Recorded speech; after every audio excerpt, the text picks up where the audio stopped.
అంతర్జాతీయ అంతరిక్ష కేంద్రం నుండి భారతదేశాన్ని చూసిన అనుభవాన్ని సునీత విలియమ్స్ మీడియాతో పంచుకున్నారు.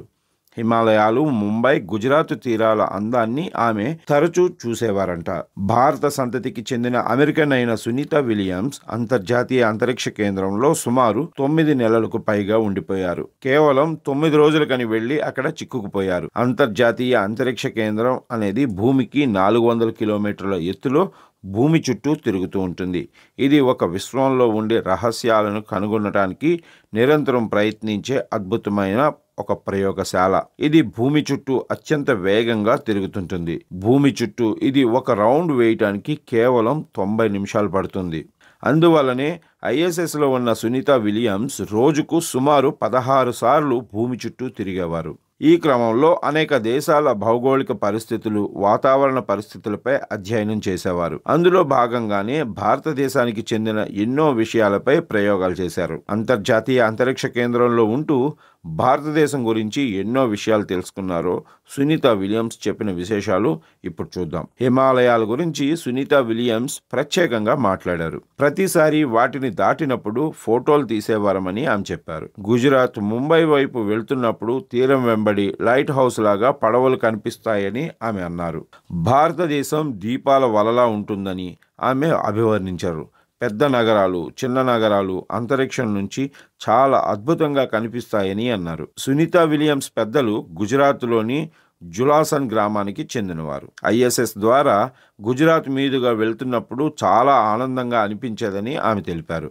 అందుకే భూమికి తిరిగి వచ్చాక ఒకసారి ఇండియా వెళ్లాలని, ప్రత్యేకంగా తన స్వగ్రామానికి వెళ్లాలని అనుకున్నానని చెప్పారు. త్వరలోనే తాను ఇండియా రావటానికి ప్లాన్ చేసుకుంటున్నానని ప్రకటించారు.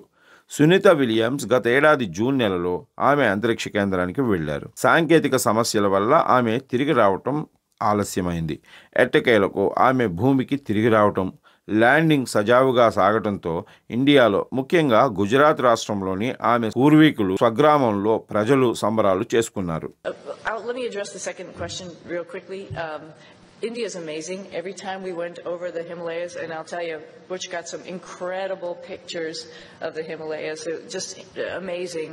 And you can see, like I've described it before, just like this ripple that happened, obviously when the plates collided, and then as it flows down into India, it's many, many colors. I think when you come from the east going into like Gujarat and Mumbai, the fishing fleet that's off the coast there gives you a little bit of a beacon that here we come. And then all throughout India, I think the impression I had was it was just like this network of lights from the bigger cities going down through the smaller cities. Just incredible to look at night as well as during the day, highlighted of course by the Himalayas, which was just incredible as a forefront going down into India. I hope, and I think for sure, I'm going to be going back to my father's home country and visiting with people and getting excited about the first, or not the first, but the Indian astronauts who's going up on the Axiom mission coming up. Pretty awesome. They'll have a hometown hero there of their own that will be able to talk about how wonderful the International Space Station is from his perspective.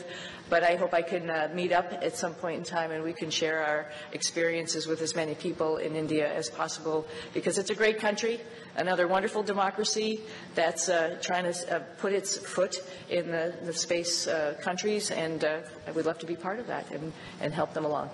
Do you plan to take your crew members on that trip with you? Absolutely. You might stick out a little bit, but that's okay. We'll get you all primed with some spicy food. It'll be good.